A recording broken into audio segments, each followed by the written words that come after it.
விழுப்புரம் மாவட்டம் கோலியனூர் அருகே மயான வசதி கோரி இறந்தவர் உடலுடன் பொதுமக்கள் சாலை மறியலில் ஈடுபட்டனர். கூடுதல் விவரங்களுடன் செய்தியாளர் சிவச்சந்திரன் இணைகிறார். சிவச்சந்திரன், இறந்தவர் உடலுடன் சாலை மறியல் எதனால மக்கள் ஈடுபட்டாங்க? விவரம் என்ன?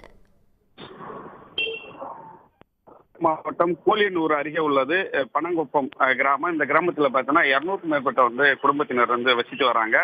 இந்நிலையில பாத்தீங்கன்னா அந்த கிராம மக்கள் சுமார் 50 ஆண்டு காலமாக அந்த காலனி பகுதி மக்கள் அங்க உள்ள நரைக்கால் என்ற பகுதியில தான் இவர்களை அடக்கம் செய்து வந்துள்ளனர்.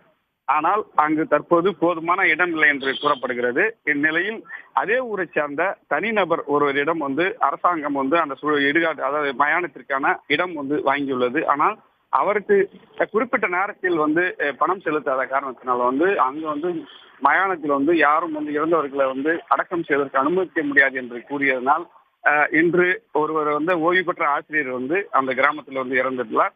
அவருடைய சடலம் அடக்கம் செய்வதற்கு இடம் இல்லாதனால் அவருடைய ஊர் பகுதியை சேர்ந்தவர்கள் திடீரென சடலத்துடன் ஊர்வலமாக எங்க கிராமத்திற்கு மயானத்திற்கான இடத்தை அரசாங்கம் ஒதுக்கி தர வேண்டும் என்ற கோரிக்கை வலியுறுத்தி, அதாவது மையப்பகுதி, அதாவது கும்பகோணம், அதாவது சென்னை கும்பகோணம் சாலை, விழுப்புரம் புதுச்சேரி சாலை என கூட்டு சாலை பகுதியான கோலியனூர் அந்த சடலத்தை பாடகை அங்கே வைத்து திடீரென சாலை மறியல் போராட்டத்தில் ஈடுபட்டனர்.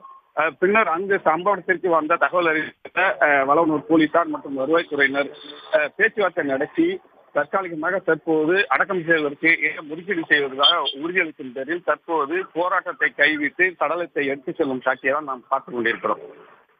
உடனுக்குடன் செய்திகளை தெரிந்து கொள்ள சன் நியூஸ் பெல் ஐகானை கிளிக் பண்ணுங்க.